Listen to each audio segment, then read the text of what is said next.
ایک شخص نے اگر کسی دوسرے کو ناحق قتل کیا تو جو شخص ناحق قتل ہوا اس کا کوئی قصور نہیں ہے اور اس کے لیے یہ خالصتاً تقدیر کہلائے گی، لیکن اس شخص کے لیے کہ جس نے اس کے قتل کا فیصلہ کیا اور نیت کر کے اس کا قتل کیا، اس شخص کے لیے یہ اس کا فیصلہ اور اس کا ارادہ اور اس کا جرم کہلائے گا۔ السلام علیکم، وجود کی ایک اور ایپیسوڈ کے ساتھ میں ہوں محمد عاصم انصاری۔ ناظرین، جیسا کہ آپ جانتے ہیں کہ اس سیریز میں ہم بات کرتے ہیں تقدیر پر۔ پچھلی ایپیسوڈ میں ہم نے تقدیر سے متعلق کافی مفصل بات کی تھی، اور اس نقطے پر پچھلی ایپیسوڈ کو چھوڑا تھا کہ یہ سوال تو لازم بنتا ہے کہ ایسا کیسے ہو سکتا ہے خدا کو سب کچھ معلوم ہو، اس کے باوجود بھی ہم پر کوئی جبر نہ ہو، یا جب ہم یہ کہتے ہیں کہ انسان با اختیار ہے تو اس کے ساتھ ساتھ ہم یہ دعویٰ کیسے کر سکتے ہیں کہ خدا کو سب پہلے سے ہی معلوم ہے۔ تو آج کی ایپیسوڈ اسی ٹاپک پر ڈیڈیکیٹڈ ہے، اس پر ہم تھوڑی سی گفتگو کریں گے انشاءاللہ، اور کوشش کریں گے کہ عام لوگوں تک ہماری بات پہنچ سکے۔ تو ناظرین، اس سوال کا جواب جاننے سے پہلے ہمیں یہ جاننا پڑے گا کہ تقدیر کتنی اقسام کی ہوتی ہیں، تقدیر کو کتنے زاویوں سے دیکھا جا سکتا ہے۔ پہلا زاویہ تقدیر کو دیکھنے کا یہ ہے کہ ایسے عوامل جو خالصتاً اللہ تعالیٰ کے اختیار میں ہیں اور اللہ تعالیٰ نے کسی اور کو ان کا اختیار نہیں دیا، جیسے کہ کائنات میں موجود ستارے، سیارے، دن کا ہونا، رات کا ہونا، اور fundamental principles of the universe. یہ ساری وہ چیزیں ہیں جو اللہ تعالیٰ نے انسان کے اختیار میں نہیں دیں، اور یہ تقدیر کی ایک آؤٹر لیئر فارم کرتی ہیں۔ یہ تقدیر کا وہ حصہ ہے جو ایسے ہی موجود ہے، اور تمام انسانوں اور جنات کو اسی تقدیر میں رہتے ہوئے اپنے کام کرنے ہیں۔ پھر تقدیر کا وہ حصہ جس میں انسان اور جنات کا اپنا اختیار شامل ہے، جیسے کہ انسان اپنی مرضی سے اٹھتا ہے، جاگتا ہے، کہیں جاتا ہے، کھانا کھاتا ہے، اچھے کام کرتا ہے، برے کام کرتا ہے، لوگوں کو ان کا حق دیتا ہے یا لوگوں کی حق تلفی کرتا ہے۔ اس طرح کے تمام معاملات انسان اپنے اختیار اور اپنے ارادے سے کرتا ہے، لیکن اس میں ایک خاص پہلو یہ ہے کہ انسان کا اختیار ضروری نہیں کہ دوسرے انسان کا بھی اختیار ہی ہو۔ ایک شخص نے اگر کسی دوسرے کو ناحق قتل کیا تو جو شخص ناحق قتل ہوا اس کا کوئی قصور نہیں ہے اور اس کے لیے یہ خالصتاً تقدیر کہلائے گی، لیکن اس شخص کے لیے کہ جس نے اس کے قتل کا فیصلہ کیا اور نیت کر کے اس کا قتل کیا، اس شخص کے لیے یہ اس کا فیصلہ اور اس کا ارادہ اور اس کا جرم کہلائے گا۔ تو یہاں یہ بات سمجھ میں آتی ہے کہ ایک شخص کا ارادہ کسی دوسرے شخص کی تقدیر بن سکتا ہے۔ اسی لیے ہم جب کہتے ہیں کہ اس کی تقدیر میں لکھا تھا کہ یہ اس وقت مرے گا، تو بے شک اس کی تقدیر میں لکھا تھا، لیکن اس تقدیر کو پایہ تکمیل تک پہنچانے کے لیے جس فیصلے کا استعمال ہوا وہ فیصلہ انسان نے اپنی مرضی سے کیا، اور چونکہ یہ فیصلہ اس نے اپنی مرضی سے کیا تو اس کی جزا اور سزا کا حقدار بھی وہی ہے۔ تو اب جب یہ واضح ہو گیا کہ انسان اپنی مرضی سے، اپنے ارادے سے، اپنے اختیار سے سارے عمل کرتا ہے اور وہ ان کا خود ذمہ دار ہے، تو پھر تقدیر آخر ہے کیا؟ تقدیر اصل میں وہ راستہ ہے، وہ باؤنڈری ہے جس راستے سے انسان نے گزرنا ہے، جس راستے سے انسان نے وہ اپنی ساری زندگی گزارنی ہے جو اس کو اللہ تعالیٰ نے عطا کی ہے۔ ان باؤنڈریز سے وہ باہر نہیں نکل سکتا، جیسا کہ ہم نے پچھلی ایپیسوڈ میں مثال دی ایک کشتی کی جو کہ ایک دریا میں بہہ رہی ہے۔ ٹھیک ہے کہ انسان کے اختیار میں یہ ہے کہ اس کشتی کو کس رخ کی طرف موڑتا ہے، لیکن کبھی بھی وہ اس دریا سے باہر نہیں نکل سکتا۔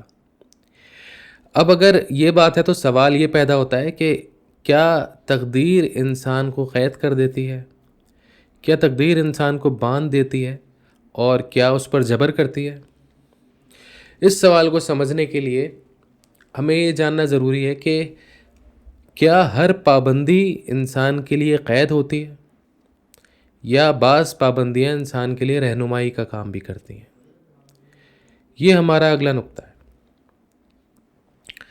تو حضرات، اس میں ڈفرینشیٹ کرنے کے لیے کہ کون سی پابندی ہمارے لیے رہنمائی کا کام کرتی ہے اور کون سی پابندی ہمارے لیے قید ثابت ہوتی ہے، ہمیں یہ غور کرنا پڑے گا کہ کیا وہ پابندی ہمیں ہمارے مقصد سے دور لے جاتی ہے یا ہمیں ہمارے مقصد کے قریب کر دیتی ہے۔ اگر تو وہ پابندی ہمیں ہمارے مقصد سے دور لے جاتی ہے تو لازماً وہ قید ہے اور وہ ہمیں روکتی ہے ہماری منزل تک پہنچنے سے۔ لیکن اگر وہ پابندی ہمیں ایک ایسا رستہ مہیا کرتی ہے جس سے ہم اپنی منزل تک پہنچنے میں آسانی پاتے ہیں، تو بلا شبہ وہ پابندی ہمارے لیے رحمت ہے، وہ پابندی ہمارے لیے اللہ کی طرف سے ایک رہنمائی ہے۔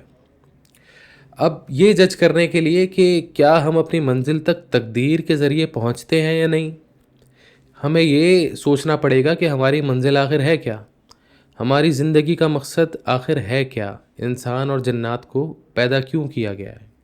جیسا کہ قرآن میں اللہ تعالیٰ نے فرمایا کہ ہم نے انسانوں اور جنات کو فقط اپنی عبادت کے لیے ہی پیدا کیا ہے۔ اس عبادت کے مفہوم کو سمجھنے کے لیے ہمیں رسول اکرم صلی اللہ تعالیٰ علیہ وآلہ وسلم کی ایک حدیث بھی زیر غور لانی پڑے گی، جس میں نبی اکرم صلی اللہ علیہ وسلم نے فرمایا کہ اللہ کی ایسی عبادت کرو جیسا اسے دیکھ رہے ہو۔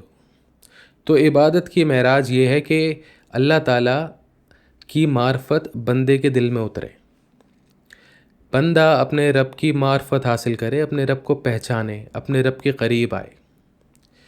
اگر یہی ہماری زندگی کا مقصد ہے تو ہمیں یہ دیکھنا پڑے گا کہ اللہ تعالیٰ کی تقدیر کیا ہمیں اس مقصد تک پہنچاتی ہے یا اس سے دور کر دیتی ہے۔ تو ہم دیکھتے ہیں کہ انسان کی زندگی میں کئی ایسے معاملات آتے ہیں جہاں پہ انسان کو کچھ فیصلے کرنے ہوتے ہیں۔ اب انسان کی مرضی ہے کہ وہ اس مقام پر اپنے ضمیر کے مطابق فیصلہ کرتا ہے یا اپنی لالچ اور ہوس کے مطابق فیصلہ کرتا ہے۔ اگر یہ مواقع انسان کو نہ ملیں تو اللہ تعالیٰ کے قریب پہنچنے کا راستہ وہ کہاں سے ڈھونڈے گا؟ تو انہی مواقعوں کی بدولت ہم اس دریا میں اپنا سفر پار کرتے چلے جاتے ہیں جو ہمیں بالآخر اپنے رب کی معرفت کی طرف لے جائے گا۔ یہ بات بھی ہمیں پتہ ہے کہ قیامت کے روز، جس روز ہمارا سامنا اپنے رب سے ہونا ہے، جو ہماری آخری منزل ہے، اس منزل پر گناہ گار اور نیکوکار تمام لوگوں کو اللہ کی معرفت تو نصیب ہونی ہے۔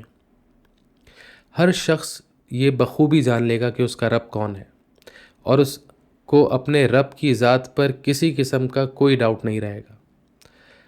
تو قیامت کے روز ہم سب لوگوں کو اگر اس رب کی معرفت ملنی ہے تو یہ تقدیر اصل میں ہمیں اس منزل تک پہنچانے کا رستہ ہے۔ یہ تقدیر اس امتحان کو انیبل کرتی ہے جس امتحان کے تھرو ہم یہ بتاتے ہیں کہ ہم نے نیک کام کیے یا ہم نے برے کام کیے، ہماری نیت کیسی تھی، ہمارا ارادہ کیسا تھا۔ ہمیں مختلف طرح کے حالات دیے گئے، کسی کو غربت میں پیدا کیا گیا، کسی کو امیری میں پیدا کیا گیا، لیکن ہم نے اپنے اختیار سے ایسے فیصلے کیے جو یا تو ہمیں اپنے رب کے قریب کر گئے یا ہم اپنے رب سے دور ہونے کی کوشش کرتے رہے۔ بہرحال یہ دریا ہمیں لے کر اپنے رب کی طرف ہی جائے گا۔ یہ ایک ایسی ازلی حقیقت ہے کہ جیسے ہم یہ بات بھی جانتے ہیں کہ دنیا میں بے شک بہت سارے لوگ ہیں جو مختلف طرح کے خداؤں کو پوجتے ہیں، لیکن حقیقت یہ ہے کہ خدا ایک ہی ہے اور بندگی صرف اسی کی ہو سکتی ہے۔ لوگ لاکھوں خداؤں کی بندگی بھی کریں تو صفات، جن صفات سے وہ ان اپنے جھوٹے معبودوں کو کنیکٹ کرتے ہیں، وہ صفات اصل میں تو خداوند کی ہیں۔ تو چاہے کوئی اس کو کریڈٹ دینا چاہے یا نہ چاہے، تعریف اور بندگی تو اسی کی ہونی ہے۔ اسی طرح یہ تقدیر بھی، چاہے ہمارے فیصلے درست ہوں یا ہم فیصلے اپنے نفسانی خواہشات کی بنیاد پہ غلط کریں، لے کر ہمیں یہ تقدیر ہماری منزل کی طرف ہی جائے گی۔ اس لیے ہم کہتے ہیں کہ یہ تقدیر ایسی پابندی نہیں جو آپ کو قید کر دے، یہ تقدیر اپنے رب تک پہنچنے کا ایک ایسا ذریعہ ہے کہ جس کے علاوہ کوئی چارہ نہیں۔ اس ذریعے کے علاوہ آپ اپنے رب تک کیسے پہنچیں گے؟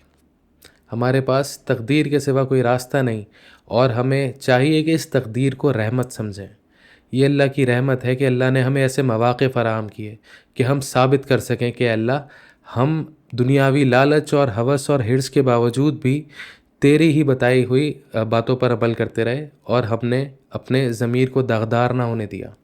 تو ناظرین، ہم نے ان 2 ایپیسوڈز میں تقدیر کے بنیادی ڈھانچے سے آپ کا تعارف کرایا۔ تقدیر میں سطحی طور کی کچھ باتیں کیں اور کچھ نیم گہری باتیں کیں، تاکہ ہمیں تقدیر کے حوالے سے مزید گہری باتوں کو سمجھنے میں آسانی ہو۔ اگلی ایپیسوڈز میں ہم تھوڑا زیادہ گہرائی میں جائیں گے اور کوشش کریں گے کہ ہم مثالوں کے ذریعے تقدیر کو ایک اچھی طرح سے ویژولائز کر سکیں۔ ہم اس چیز کو نہ صرف یہ کہ اپنے ذہن میں کلیئر رکھنا چاہتے ہیں، بلکہ ہم یہ بھی چاہتے ہیں کہ تقدیر کا جو موضوع ہے ہمارے قارئین کے دل میں اترے۔